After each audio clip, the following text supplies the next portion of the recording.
Tá boa a imagem, Dani? Tá boa. Você tá me vendo bem? Me ouve bem? Tô. Então tá bom. Olha aí. Muito grata pela sua presença. Renê, eu também, para variar, descabelada. Agora eu não sei para que lado tá meu cabelo. Espelhos me confundem. Gente, boa tarde para todo mundo. Já tem uma galera online, que coisa boa. Nossa primeira edição aí desses encontros com Daniela Migliari, Semoar.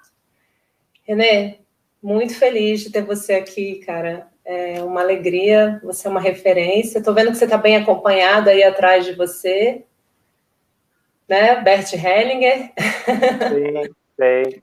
Nosso mestre, e também, né? Nossos pais, nossos professores estão aqui junto com a gente nesse momento. E quero te dizer, assim, da alegria que eu tô de poder estar colocando online um site, que é o www.danielamigliari.com, porque desde que eu abri a página em 2015, tudo ficava no Facebook. E muitas pessoas foram acompanhando os textos, houve aí a demanda pelo livro, e justamente por conta de não conseguir localizar meus textos. Só que a vida é aquela coisa, né, Renê? A gente vai levando, vai indo, e eu nunca tinha priorizado sistematizar esses conteúdos online, né? Então agora o site entrou no ar essa semana, ainda vou subir todos os conteúdos para ele, e agora sim, quando uma pessoa quiser encontrar alguma coisa minha, vai encontrar lá na busca, vai encontrar mais fácil. E fora o fato de que esse texto de hoje, que a gente já vai começar tratando, é um texto que é muito, na verdade, é um ensaio. Ele em Word tem 9, 10 páginas, ele tem uma construção mais longa que não dá para ficar colocando no Facebook, não dá para fazer uma postagem no Instagram. E aí eu falei, tá na hora de colocar um site. E foi um texto aí que levou 9 meses, um bebê, né? Eu imagino que não por acaso 9 meses, e você e outros queridos amigos participaram dessa elaboração comigo, e eu fui, ao longo do tempo, na minha criação, entrando em contato com esses processos dentro de mim, e conforme eu encontrava meus pontos cegos, eu ia lidando e ia ampliando essa visão dentro do texto. Então, o que eu posso dizer é que esse texto entrega o meu melhor possível, né, nesse momento. E é um texto que fala sobre travessias e destinos difíceis. E aí, Renê, eu já queria começar passando essa bola para você, para te perguntar assim, como que você vê essa questão, né, das travessias e dos destinos difíceis? O que você entende por esse tipo de situação? É isso. Obrigado, Dani.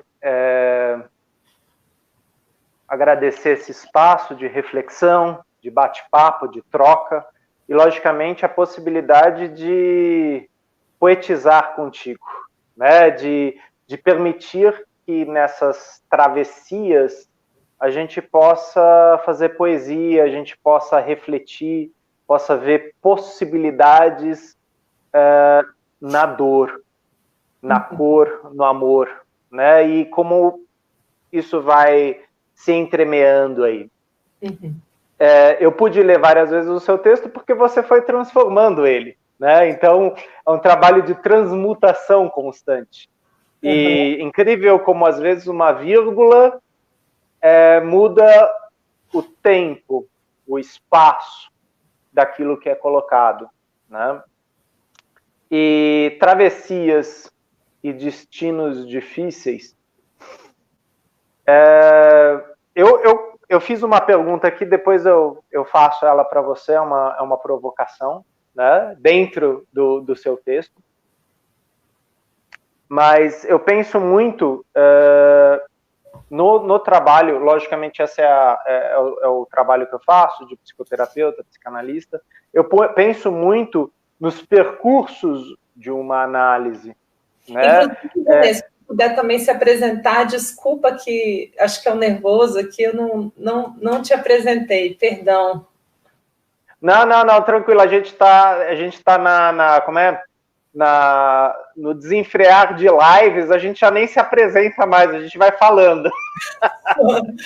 Perdão. Meu nome é René Schubert, eu sou psicólogo e psicanalista, né? E, logicamente, conheço a colega Dani não só pela sua escrita, mas também pelo seu percurso, né? Como facilitadora, né? Está facilitando em constelações familiares, trabalha junto à Hellinger Schule, Hellinger Science, né? E acabamos nos cruzando lá nos corredores, né, entre um seminário e outro, e também, logicamente, virtualmente, né? Hoje em dia é muito comum a gente conhecer pessoas virtualmente, mas a gente pode dizer que a gente se conheceu um pouco antes também presencialmente, né? E agora construindo esse campo virtual, que, aliás, também é uma travessia, né?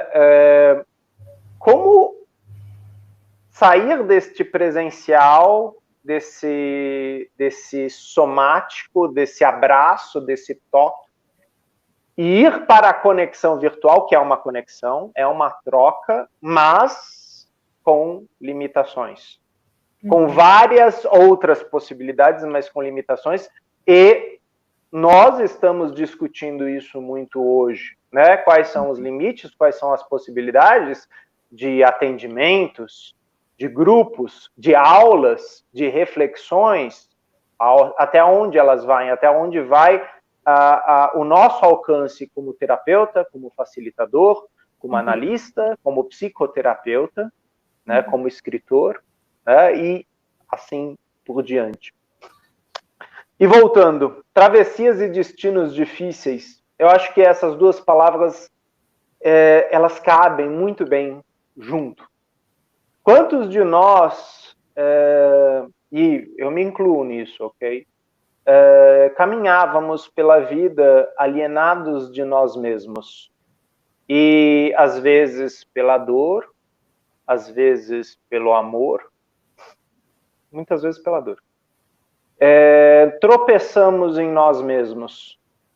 E essa alienação, ela dá lugar a um despertar. Esse despertar é lento, ele é preguiçoso. E ele tem várias esquinas. E aí, certos destinos difíceis começam a ficar mais evidentes. E talvez alguns a gente possa transformar em desafios. E não só difíceis, mas desafiadores. Outros talvez sejam demais. E a gente coloca um limite neles. E outros vão ser aqueles que vão nos tornar aquilo que somos. Né? Porque eles nos fazem atravessarmos a nós mesmos. Né? Então, conforme eu fui lendo o seu texto, e seu texto começa, né, com a família, né, e é o lugar onde nós mais aprendemos dentro da nossa família. Eu acho que se pensarmos em karma, né, realmente é um karma e também um dharma, o caminho certo a seguir. O retorno, e quantos retornos faremos, logicamente nunca iguais, né? Sempre um novo eu que olha para aquilo, talvez com novas possibilidades.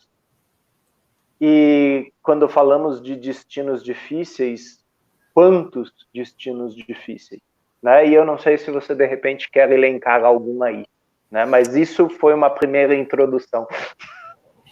Porque quando eu fui escrever esse texto, a minha necessidade era de entrar em contato com aqueles destinos difíceis que acontecem e se expressam dentro da própria família, né? Então, às vezes, a gente tem na família questões psiquiátricas, tem na família questões, assim, de doenças, né? Eu vejo muitas pessoas tendo que lidar também com casos de suicídio dentro de casa. Pessoas que foram, por exemplo, entregues em adoção. pessoas que passaram, né? Você é alemão, né, René? Então, passaram por um grande episódio na Segunda Guerra, na Primeira Guerra Mundial também, mas mais recentemente que nos toca, né? Então, assim, lá nas experiências das constelações, nos próprios módulos, a gente sempre se depara com esse tipo de tema, né? E o quanto a criança, quando ela vê as pessoas que ela ama, especialmente a mãe e o pai atravessando isso, o quanto ela sofre, o quanto ela fica querendo salvar essa mãe e esse pai desse destino difícil, né?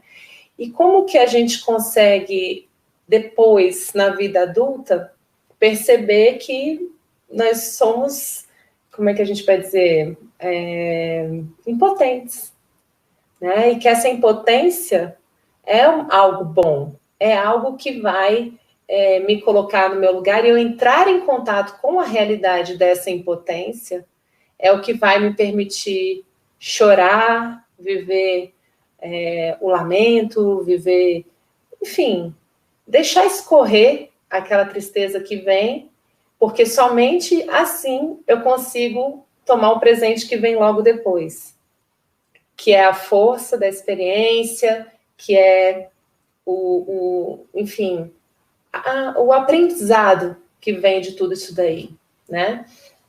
Porque em meio a essas travessias, muitas vezes, a gente, por esse amor cego, que nas constelações familiares a gente chama esse amor infantil dessa criança que quer salvar de um amor cego, a gente quer, enfim, salvar a mãe, salvar o pai, salvar um irmão, às vezes um irmão gêmeo. Muitas vezes a gente vê no campo das constelações também irmãos gêmeos que a gente nem sabia que tinha, né? E algo em nós nos chama para esse campo de morte, para esse campo. E quando eu falo, não é que eu vou morrer logo ali, mas é que eu fico vivendo atitudes autodestrutivas, vícios, o alcoolismo, as drogas, a depressão, enfim, esses destinos difíceis que eu estou me referindo, René.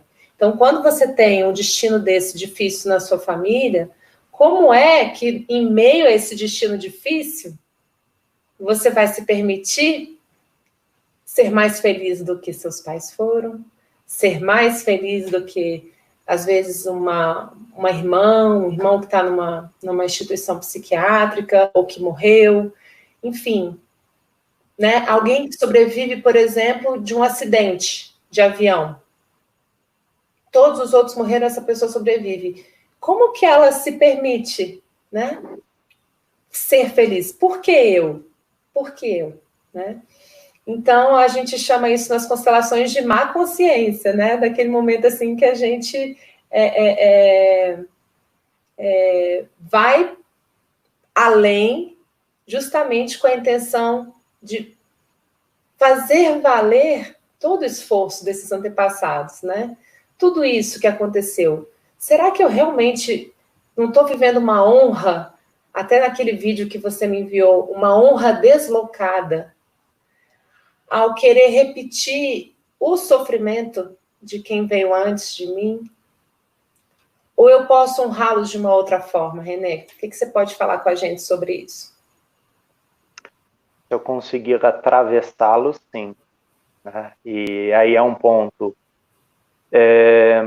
Quando o Beto fala que todas as crianças são boas, né, ele se refere a esse lugar de sacrifício. Por amor, eu faço qualquer coisa. Inclusive ficar preso numa história que já foi vivida e não foi concluída, né?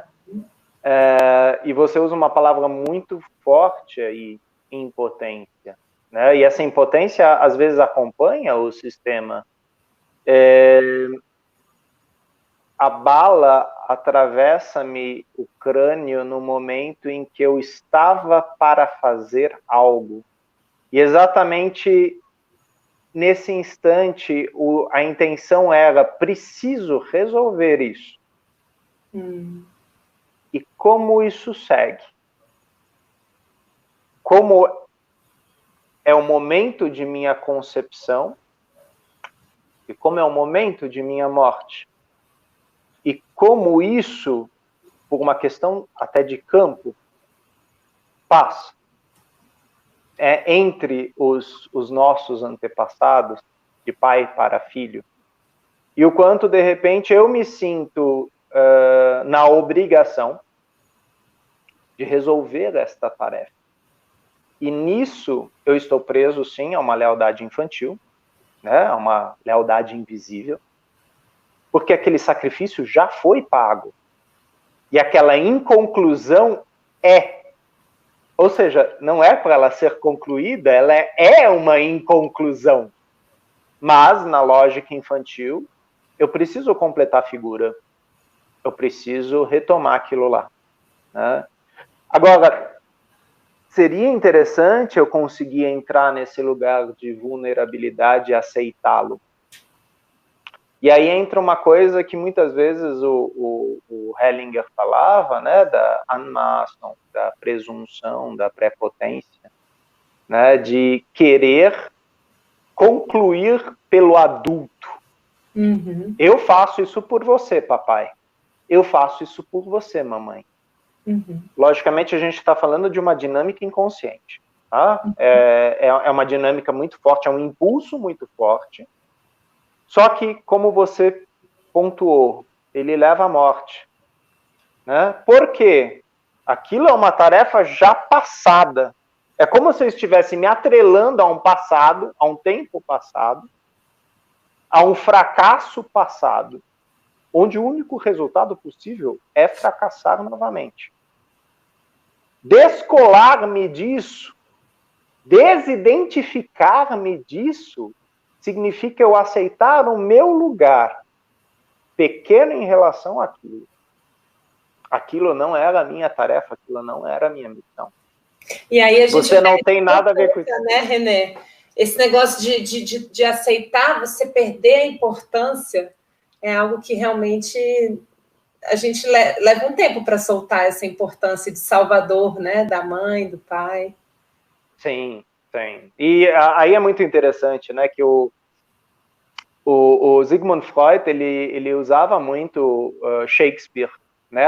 As tragédias de Shakespeare, para falar desse lugar do Salvador, e Bert Hellinger depois traz novamente esse lugar de Salvador. Eric Berne trabalhou bastante o Salvador, principalmente naquele triângulo, né, do Salvador, do perpetrador e da vítima. São lugares que se repetem, né, e o Salvador no final morre, né? Ele se sacrifica, né? Esse é o Salvador, ele vai de peito aberto com uma flecha que estava mirada em outra pessoa, né? Fazendo uma metáfora aí. Sim, ele salvou, né? Ele salvou a dor daquele. E a dele? Será que ele tinha consciência da dor dele? Ou será que ele o tempo todo vivia uma dor que nunca havia sido dele? Preso à dor de outrem, por amor. E eu me pergunto, René, se realmente uma criança consegue salvar, né? Porque, assim, quando você fala, ele realmente salvou, eu tenho minhas dúvidas sobre isso, porque é uma outra esfera, né? A esfera dos pais. Eles estão em outra esfera. E uma coisa interessante que a gente vê muito comumente nas constelações é que conforme a gente vê esses destinos difíceis sendo devolvidos pelos filhos que se arrogaram por um amor cego, e puxaram aquela saga para si, a fantasia de sanar isso, né? Como você bem disse, esquecem-se das próprias vidas para poder fazer isso inconscientemente. E quando esses filhos devolvem isso para os pais, o que acontece é um dignificar da mãe e do pai. Eles se sentem dignificados de falar assim, esse é o meu destino. Eu sou grande, eu fico com ele. E isso é muito interessante, você perceber que mesmo no destino mais difícil e mais complexo, que muitas vezes, esse era um outro assunto que é a minha próxima pergunta para você, que é do quanto a gente julga os destinos difíceis como errados. Normalmente, uma pessoa que tem um destino difícil é uma pessoa que não tem uma validação social, porque ou ficou alcoólatra, ou foi morar nas ruas, ou teve problema psiquiátrico, ou teve uma doença, entende? Normalmente são pessoas que são ou mal vistas, ou, por outro lado, são heroinizadas, né? Se tornam herói, digamos assim. Mas, ao mesmo tempo, qualquer uma dessas duas coisas não está em contato com a realidade, né, Renê? Porque, na verdade, essa pessoa está vivendo uma travessia que a gente sabe muito pouco sobre ela. E o que eu me deparei enquanto eu escrevi esse texto foi no quanto eu precisava me retirar dos julgamentos com relação a ver essas pessoas como ou mais fracas, ou mais frágeis, ou mais loucas, ou mais doentes, enfim. Queria te ouvir um pouco sobre isso.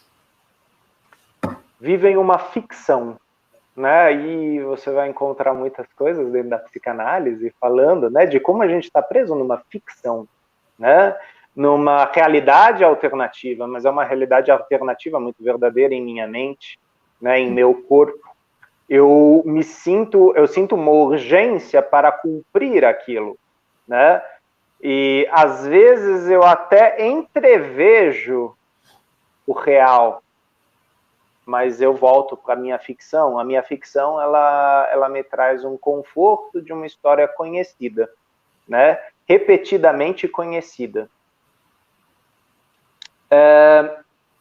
Algum tempo atrás, a Sophie Hellinger fez um vídeo sobre expectativas. Stephen Hausner, ele coloca expectativas são o oposto à relação. Expectar algo é ficcionar algo. E é não entrar em contato com o real que se mostra, com o verdadeiro que se mostra. A relação, troca com o outro, ela é real e ela é cheia de dores, né? Entre elas, a dor do outro não ser aquilo que eu esperava dele. O outro responder de uma forma que, pô, eu não esperava isso de você, eu achava que fosse diferente. Uhum. Então, eu prefiro a ficção. Eu me prendo à ficção, eu dependo dessa ficção. Isso pode trazer muitas consequências. É como viver uma Matrix. Estou preso a uma Matrix, a um destino que talvez já tenha acontecido, talvez não seja meu, e eu quero resolvê-lo. Uhum. E muitas vezes, Renê, uma coisa que é interessante é a gente perceber que a gente resiste a sair dessa visão por conta de uma visão... O Renê está aí? Eu me perdi agora, porque ficou só eu na tela. Será que o Renê caiu? Não. Eu caí e voltei. Opa, voltou rápido. O importante de cair é levantar rápido, né, Renê? Deixa assim, com os dois aparecendo. Até me perdi. Não, desculpa, eu também, por isso que minha fala começou a interromper, porque eu percebi que o vídeo estava alterando, e aí isso foi alterando também o meu fluxo de ideias. Né? Então, no final, eu dei uma interrompida mesmo, porque eu caí. Entendi. Bom, então deixa eu explicar para você. Eu estava dizendo assim, que muitas vezes a gente resiste a sair dessa ficção, porque nesse lugar de Salvador, que teve até uma pergunta aqui da Fernanda Maia, dizendo por que a gente quer tanto salvar o outro, tem alguns lados, tem esse amor mesmo, que a gente vê às vezes a mãe ou o pai sofrendo, ou alguém com quem a gente convive sofrendo, mas tem também um atribuir-se de importância, porque você vira alguém com uma função especial.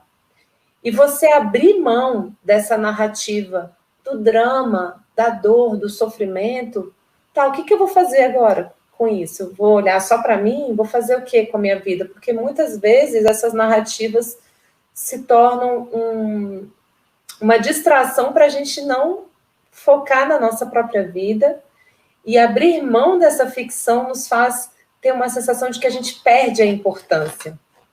Vou dar um exemplo. Isso é muito comum com os caçulas, né? O caçula, muitas vezes, ele recebeu tanto do sistema, ele foi tão protegido, que ele quer sair cuidando de todo mundo, salvando todo mundo, querendo resolver a vida de todo mundo, né? Aí esse caçula começa a fazer constelações familiares, digamos assim. E aí ele começa a perceber, nossa, então esse não é o meu lugar é ser só quem eu sou, eu posso ter sido protegido e tudo bem, né? Posso fazer algo de bom com isso, porque ele pode até apoiar esses irmãos, cuidar dos pais na velhice, mas do seu lugar, não como um salvador. Porque não interessa muito o que a gente faz, né, Renê? O que interessa é esse lugar interior. Então, assim, quando esse caçula começa a sair desses lugares, dessa ficção que ele foi se atribuindo de importância, ele sente que perde poder, sente que perde importância. Então não vou ser eu que vou estar aqui, sei lá, emprestando dinheiro para a família toda, ajudando todo mundo, cuidando de tudo. O que as pessoas vão achar de mim? Eu vou continuar sendo importante? Então, essa é uma importância que está deslocada, né? Se você consegue se sentir importante simplesmente por você ser quem é, por você existir, você vai ter tempo para trazer algo novo para o seu sistema e não ficar atrelado com, como você disse, o passado, essa energia de morte, né? Porque a vida, ela está na frente, ela caminha para frente, não é, René? Sim.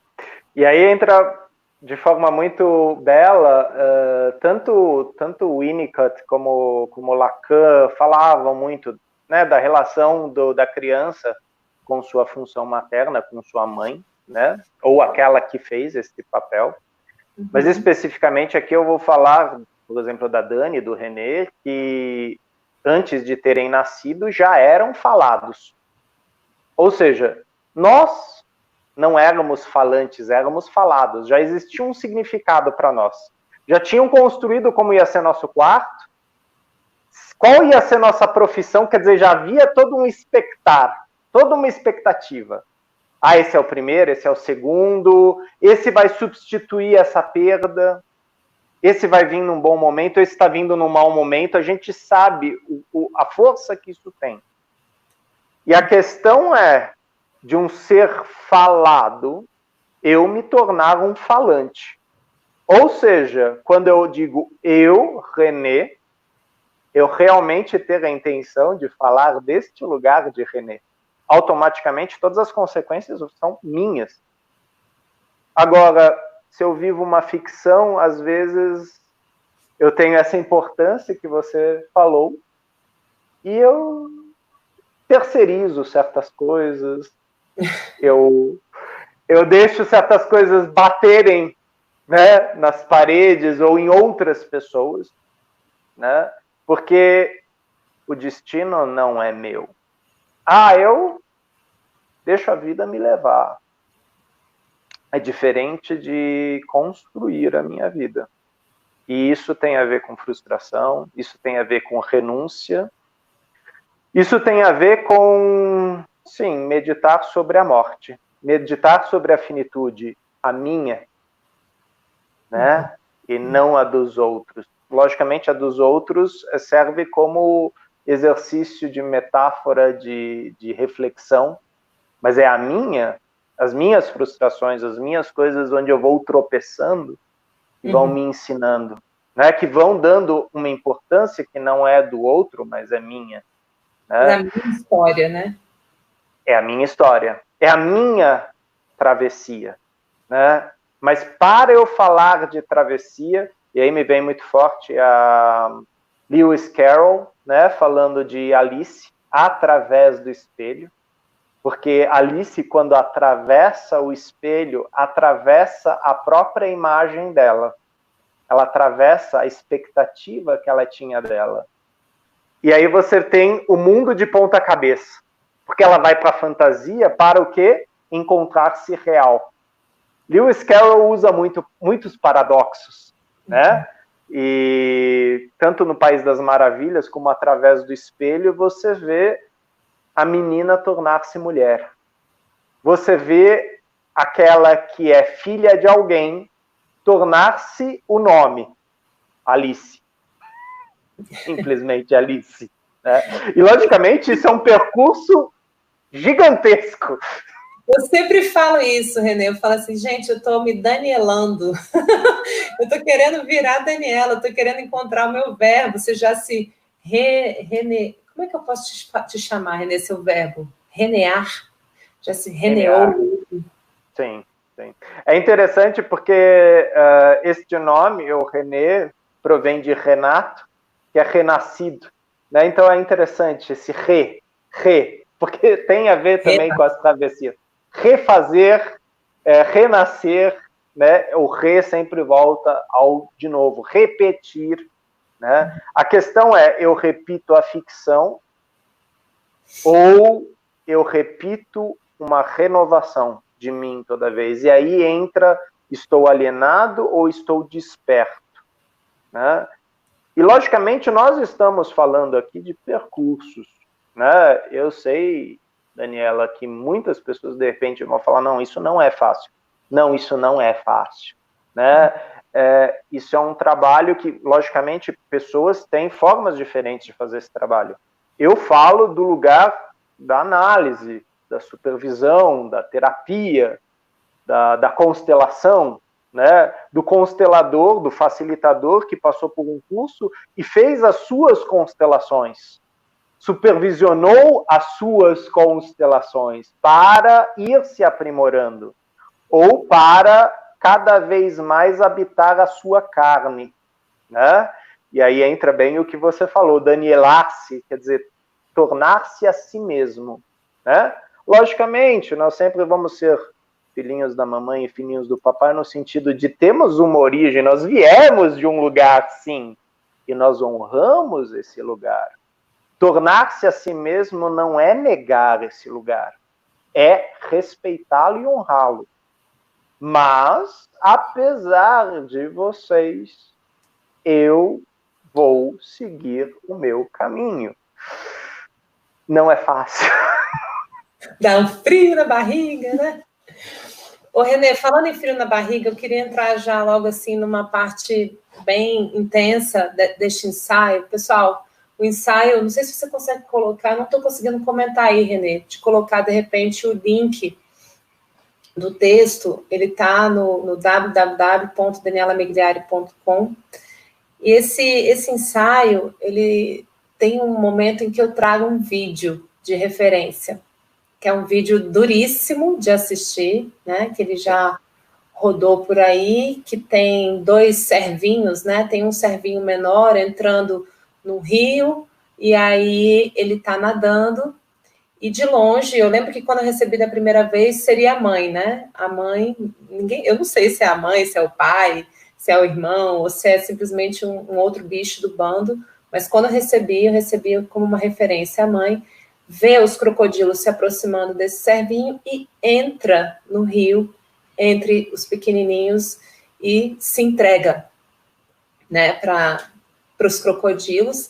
E a última cena é esse servinho chegando do outro lado, são e salvo.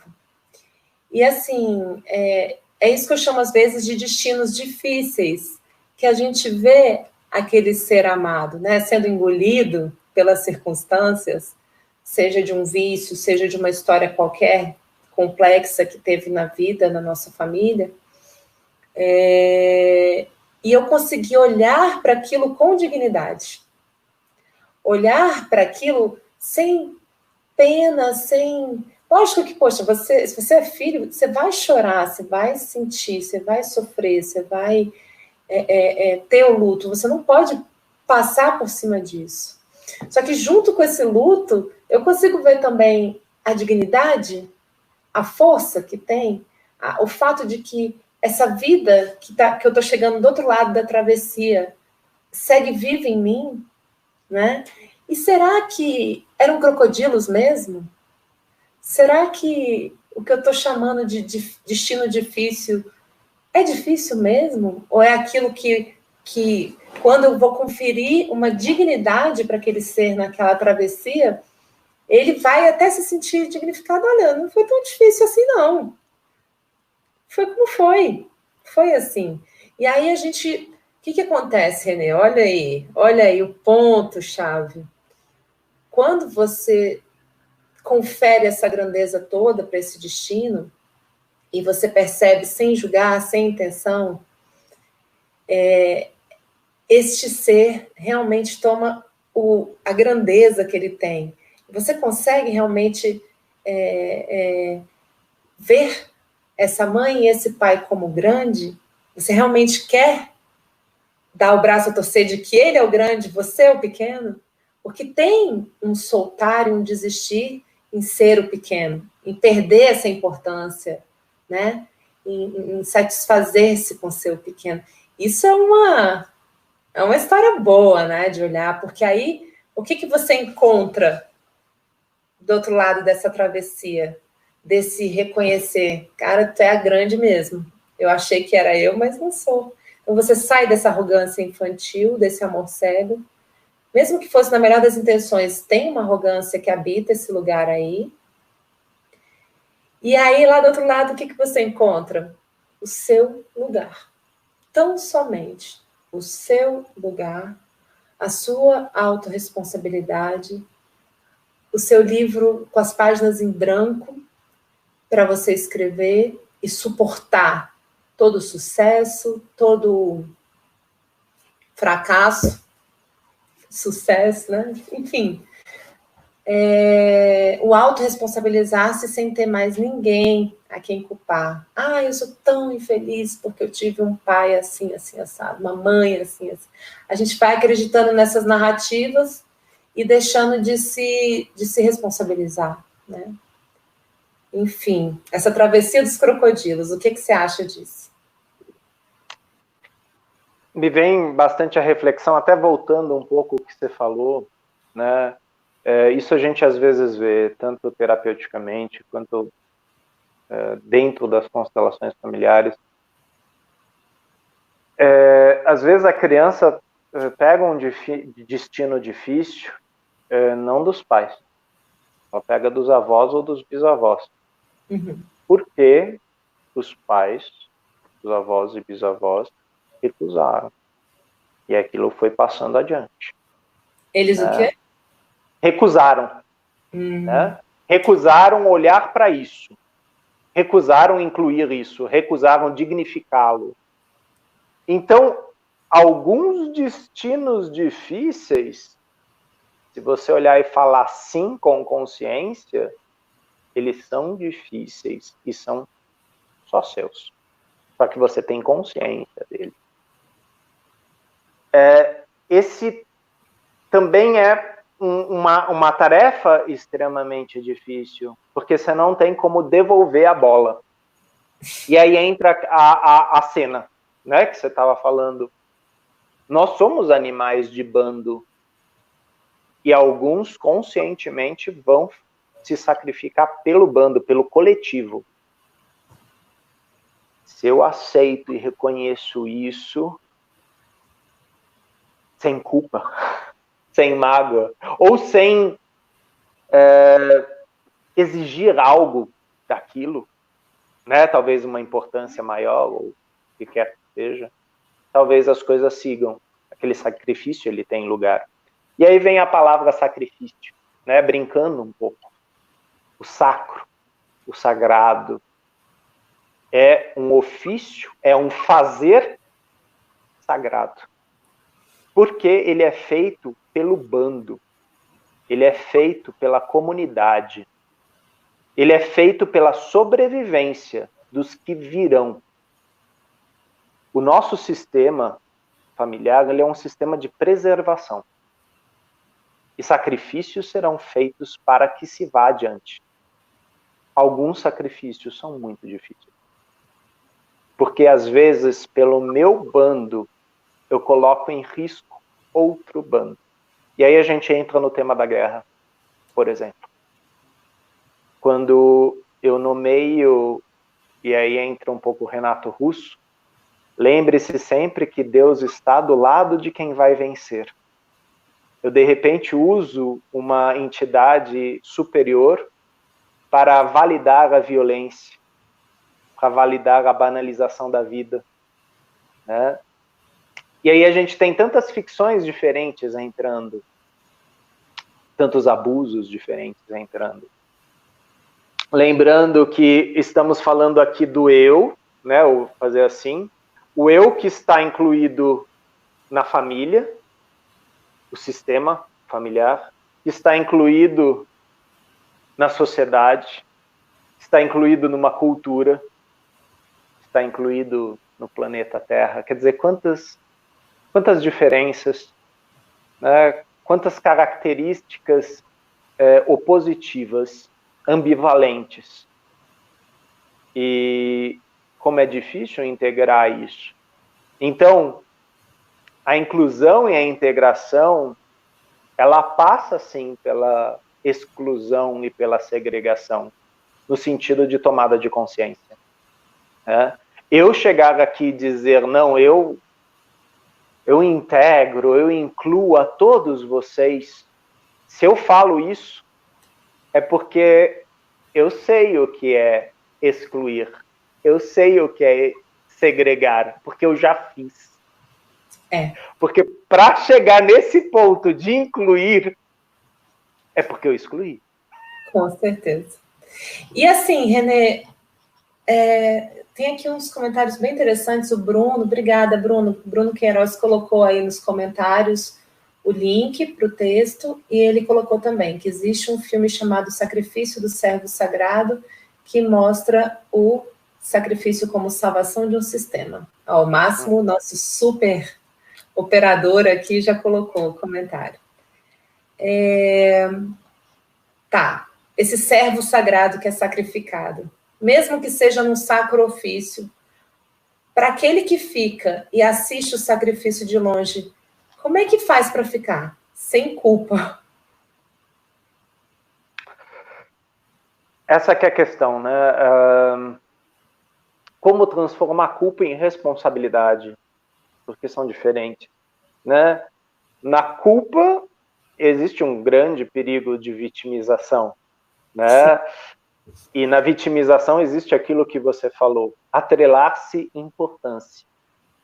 Colocar-se acima do outro por causa desta suposta importância. E o sacrifício, onde ficou? Esquecido. Né? A olhar para o sacrifício, e aí uma frase, né, do príncipe de Maquiavel, os fins justificam os meios, e aí a gente tem várias reflexões em cima disso. Como assumir aquilo como uma corresponsabilidade. Porque aquele sacrifício aconteceu lá e eu sou corresponsável também. Se eu assistia a ele, ele me englobava. E a gente sabe que as sociedades mais antigas, os nossos antepassados, mais antepassados, eles sacrificavam humanos, servos, mas antes disso humanos, né? Em função do bando, em função da comunidade, né? E isso era um ato sagrado, né? Aqui no Brasil a gente tem isso, né? Em sua história, né? A gente tem na forma da antropofagia, né? Que alguns escritores, como Oswald de Andrade e a artista Tarsila do Amaral, eles refletem a antropofagia, também em aspectos literários, mas somos todos antropófagos, né? Quer dizer, onde existe esse sacrifício, eu falo, não, eu não. E aí eu volto um pouco para o ritual, e no ritual cristão, o sangue e o corpo de Cristo é um símbolo de respeito, de honra pelo sacrifício feito para todos. Não para um, mas para todos. Não para uma raça, não para uma cultura, para todas. né, que conseguem olhar com respeito para aquilo, não com culpa. A culpa é outro lugar. E isso, sim, se eu identifico em mim, é algo a ser trabalhado. Eu não estou falando que ela é errada. Olha para isso. Se ela está lá, ela tem razão para estar lá. Será que eu consigo lançar, e aí fazendo aí uma comparação com o teu livro, será que eu consigo lançar luz sobre essa sombra? Porque a culpa muitas vezes se manifesta como sombra. E se eu lanço luz, o que há então? Mais sombra ou luz refletida? Tá? Lançar consciência sobre esses mecanismos. E esse é um trabalho de muitas travessias, de muitos percursos. Eu sempre falo que tem muitas espirais, muitas voltas, aí, muitas oitavas mesmo para a gente ir subindo, né? E às vezes passando de novo por esses mesmos lugares centrais, que são coisas que a gente revisita direto, mas numa oitava diferente, né? E atravessar essa sombra é o que permite justamente ver a luz que estava ali, só que eu não estava conseguindo enxergar. Eu estou até achando curioso, porque eu coloquei isso aqui, que foi um presente que a minha mãe me deu, que é aquela flor Edelweiss da Áustria. Ela me deu. E eu estou vendo aí no seu peito o crocodilo. A gente nem combinou, né? Você viu que você está com um crocodilo aí? Vi. Não é por acaso, foi uma camiseta que minha mãe me deu, né? Sou filhinho da mamãe e eu trago isso. Eu também fiquei com o presentinho da mamãe aqui. Falei, vou botar esse meu Edelweiss, que é justamente ali da área onde a gente faz a formação, né? Entre a Alemanha e a Áustria. E, enfim, o que eu queria muito, assim, com esse texto, sabe, Renê? Eu não sei, assim, queria te ouvir depois qual foi a impressão geral que ficou em você desse ensaio, como que isso te toca de alguma forma, mas para mim foi primeiro o não julgamento, primeiro poder olhar através desses destinos difíceis, essas pessoas que a gente despotencializa tanto com os nossos julgamentos, como algo digno, algo que eu não faço a menor ideia do que essa pessoa está passando, e algo que é feito em nome do sistema como um todo, porque a gente sabe que alguém que está representando o excluído está fazendo isso por todos, com essa coparticipação que você mencionou.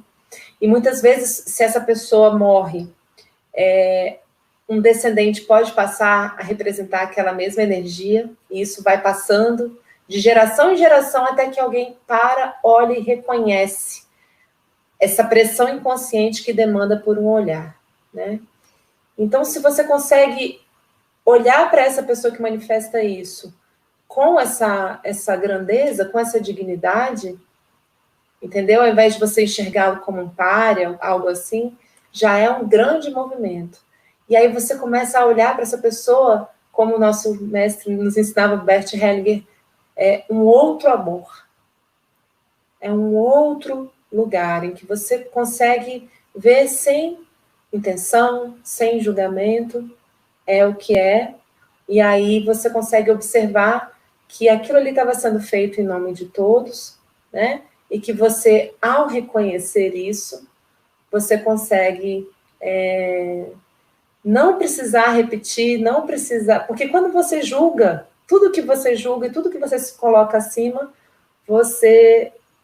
aquilo toma conta de você, né? Aquilo te invade, quase como que fosse uma persona, aquilo vai, enfim, se incorpora em você de tanto que você nega. Por outro lado, quando você olha com dignidade, você concorda, aquilo toma um lugar digno. E aí, com isso, você fica mais livre, justamente porque você incluiu e você se impregnou daquilo, você fica livre, porque você já está impregnado daquilo. Então, você ganha uma certa liberdade, e aí você pode ser você mesmo. Ao ser você mesmo, um tantinho que seja, sempre em conexão com o que foi, com o que é, você pode criar algo ligeiramente novo, né? E levar o seu sistema adiante, como sendo aquela pessoa que olhou com outro amor para esses destinos difíceis. E aí é interessante, nesse lugar a gente se sente muito amada. Tipo a Janine aqui, mandando um beijo grande pra gente, eu me sinto muito amada. Aliás, gente, grata pela presença de todos, pelo carinho de todos. O Anselmo também, agradecendo pelos ensinamentos, pela reflexão. E aí, é isso, eu acho que a gente tem só mais 6 minutos, mas, Renê, eu queria te ouvir, assim, né, sobre essa leitura, o que isso trouxe para você? Posso fazer a pergunta? Né? Porque, assim... A gente pode ir uma hora, tá? Porque não é Instagram aqui, então, assim, vamos lá. Porque, assim, o texto, eu acredito, como muitos textos que a gente lê, quando eu termino de ler o texto da Dani, a questão é, será que eu li o texto da Dani ou o texto da Dani me leu? E essa é uma questão que para mim fica, porque assim, eu fui lendo e eu fui entrando em questões e, logicamente, conversando com a Dani, vieram questões minhas, vieram questões dela, então, que bom, é um ensaio. Ele não está completo e talvez ele nunca esteja completo. Mas sim, ele provoca. Ele provoca porque existem muitos conceitos dentro, né? Até porque isso que a gente está falando aqui, nesses 54 minutos, dá para aprofundar muito mais. Talvez eu até tenha sido leviano em algumas palavras, porque as palavras não conseguem tocar ou completar tanto, né? Uma teoria tão profunda quanto a de Hellinger, e que não é só dele, que ele traz de outros mestres, mas que aqui a gente refere como sendo dele. Lendo o teu texto, eu lembrei de 2 livros do Jung. Um deles é A Resposta a Jó, e o outro é O Eu e o Inconsciente. Me fez lembrar também 3 textos de Sigmund Freud. Um de 1916, Arruinados pelo Êxito. O outro, chamado inicialmente de O Estranho, e atualmente retraduzido como O Misterioso, de 1919. E, finalmente, o livro O Id e o Ego, de 1923. Todos esses textos, eles falam do oculto em mim. E desse oculto que não é um. E aí vem minha pergunta a você.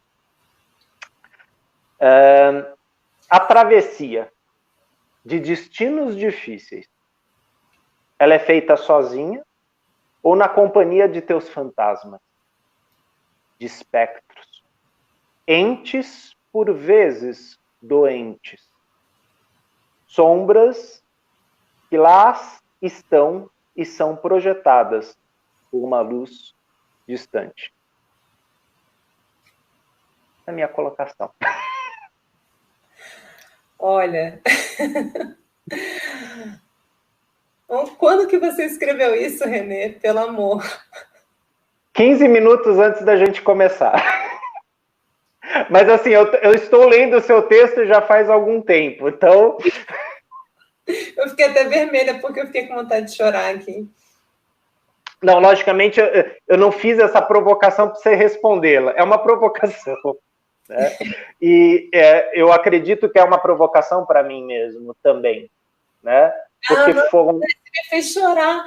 Olha aí! Ai, então, a poesia, né? A poesia já tem tudo pronto, desde antes. Um ensaio de 20 páginas mental, com várias construções. Sim, escrito, com a sombra e a luz de mãos dadas, com os fantasmas junto, com os entes doentes juntos. E minha mãe, ela sempre fala, né, que emoção é sangue, são. Emo, de sangue e são. Ela gosta de brincar com as palavras e, com certeza, o que eu percebo nesse símbolozinho que está até aí no alto da página direita, que é o abraço à sombra, é que não existe sombra sem luz, e ainda me pergunto se existe luz sem sombra também, porque luz e sombra enfeitam a vida, as polaridades, elas se unem num amém, num namastê. Presente, o passado e o futuro também se encontram nesse presente, e são coisas assim que eu bendigo cada uma dessas travessias, cada um desses desertos atravessados, dessas noites escuras, desses rios, desses crocodilos, dessas estrelas também, né, iluminando as nossas noites, porque ser humano de carne e osso é uma poesia, é o que conta, e eu sempre fico muito tocada de pensar em tudo que os nossos antepassados passaram, quantas e quantas travessias para que a gente estivesse aqui, para tentar se dar conta do presente que é. Uhum. Né? Então, assim, o ensaio termina com isso. Como é um presente para mim estar viva. Eu faço também uma referência, né, que tem imagina, esses seriados de Netflix, chama, nossa, Designated Survivor. Eu vi essa frase no meio, que ele falou assim, o melhor jeito de vingar os mortos é permanecer vivo. Muito vivo. Né? Eu falei, oh, uau! Né? No meio de uma série, eu me dei conta dessa frase. E a outra foi no filme do Divaldo, que eu tive a bênção de escrever o livro também. Eu escrevi o livro dos bastidores do filme Divaldo, Mensageiro da Paz. Eu acompanhei as filmagens e escrevi o livro dos bastidores. E numa das cenas mais emocionantes no final do filme, o filme está agora disponível no Now, no Google Play, em vários lugares, mas ele diz assim, porque havia um ser, né, que era um obsessor, né, alguém do passado que ficou com essas contas abertas e que tinha muita raiva dele, e ele fala, eu sei o que eu fiz, só que eu não quero pagar o que eu fiz com a minha morte. Eu quero pagar com vida e com atos de amor. Né? Então, assim, sem desfazer das pessoas que pagaram com a morte, porque cada um sabe de si, eu também tenho essa opção de dar um novo sentido, de pagar com vida, não diria nem pagar, esse verbo nem cabe, né? Mas de seguir adiante com movimentos de vida, com movimentos de gratidão, né? Enfim, é uma alegria ter conseguido entender a bênção que é simplesmente ocupar o meu lugar, né? E fazendo essa vontade ativa de me danielar, encontrar essa singularidade, né? E eu acho que se todos nós, quando a gente abraça a nossa sombra, a gente brilha a nossa luz, a gente vai estar ajudando na engrenagem do todo, sabe, René?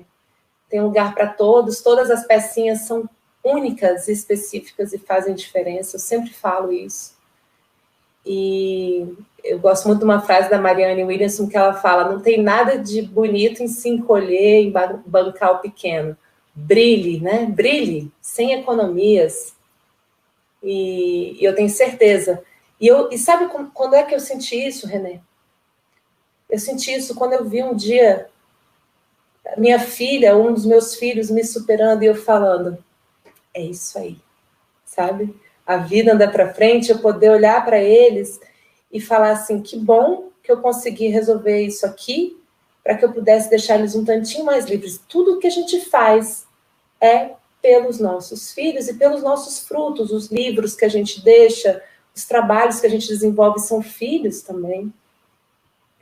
Mas, assim, a humanidade, né, para aqueles que acreditam em outras vidas, que lá na frente a gente vai herdar da gente mesmo, né?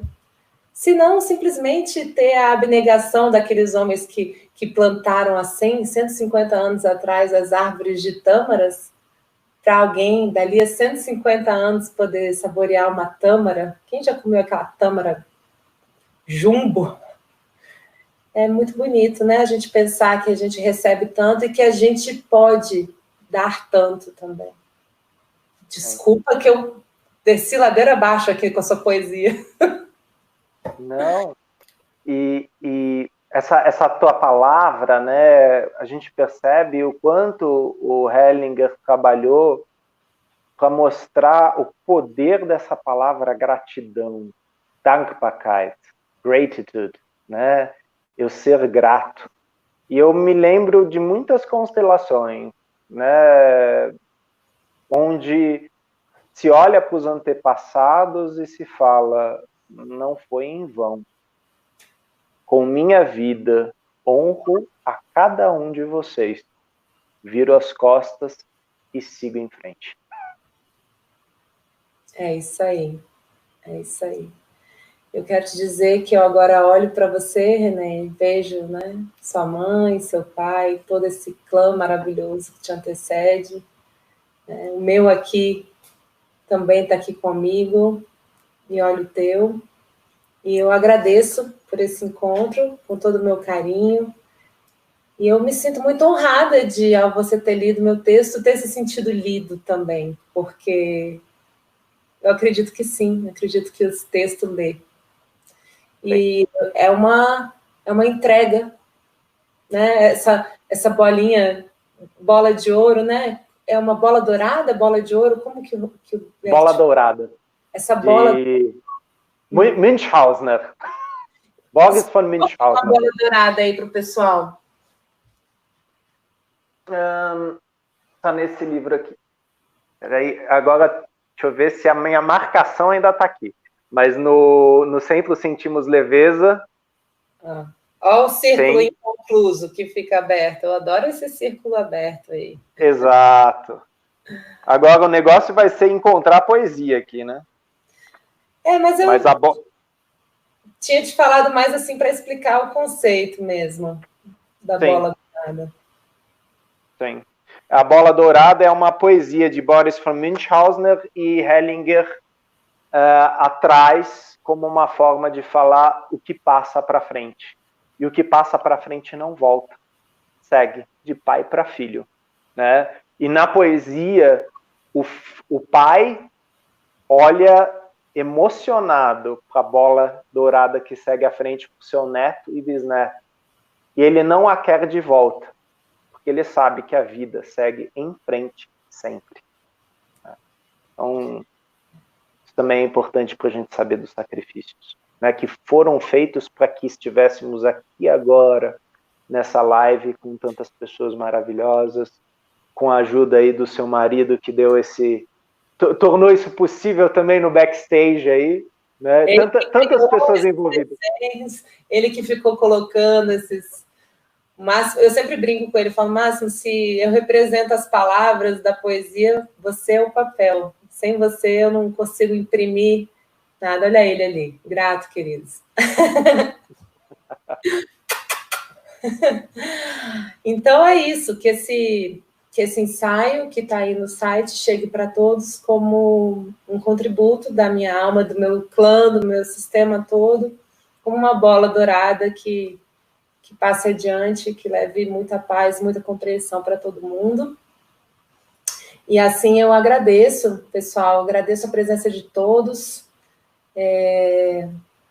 Enfim, eu pretendo fazer encontros de preferência todos os sábados, mas eu não gosto de nada muito fixo, não. Eu sou meio solta, assim, vou vendo fenomenologicamente como que flui. Eu já sei que sábado que vem vai ter um encontro, René, com uma pessoa muito interessante, que é o Andrei Moreira. Opa, conheço. Figuraça. Ele é uma figura. O Andrei, ele também, como eu, também entrou muito no espiritismo, teve uma vida, uma vivência mediúnica muito forte. E ele trabalha como voluntário há muitos anos no Fraternidade Sem Fronteiras, que é uma ONG que atua por um brasileiro na África, atua também na Venezuela, lá naquela situação delicada da fronteira em Roraima, com as famílias também com Zika, enfim, ele é uma pessoa incrível, o Andrei. E eu chamei ele para conversar comigo sobre ordens da ajuda e fraternidade sem fronteiras. Qual é esse lugar interior, em conexão com o universo, em que eu posso fazer a caridade como um ser humano comum, sem intenção de salvar, mas com alegria. Como é que eu sirvo com alegria dentro dessas ordens da ajuda, sem me sentir superior a ninguém, simplesmente servindo? Eu acho que é um tema maravilhoso que a gente vai estar fazendo aqui sábado que vem, tá? Muito grata pela sua presença. Peço que você faça suas considerações finais. Gratidão pelo espaço, por todos envolvidos nessa troca. E eu fico muito feliz, né, de poder falar de poesia, de falar de literatura. Nós temos um amigo em comum, né, Rônio Luna, e com ele a gente também fala de poesia. Que bom, né? Trouxemos vários colegas para cá, né? E seguimos, então, com as nossas travessias, né? Que todos saibam que a minha travessia reverencia a travessia de vocês, né? E se eu não conseguir enxergar isso, também é uma travessia a ser feita. É isso aí, é isso aí. Gente, essa live vai ficar no ar, quem quiser repassar, recomendar, e eu agradeço aí a abertura desse novo canal, desse site, agradeço especialmente ao meu esposo, Márcio Migliari, que está fazendo toda essa parte informática, e agradeço a Deus por essa oportunidade e por toda essa alma familiar que nos envolveu hoje, e para cada um de vocês que esteve aqui presente. Uma boa noite, um bom sábado de muita alegria, de muita diversão. Sejam muito felizes, queridos. Fiquem com Deus. Tchau, tchau.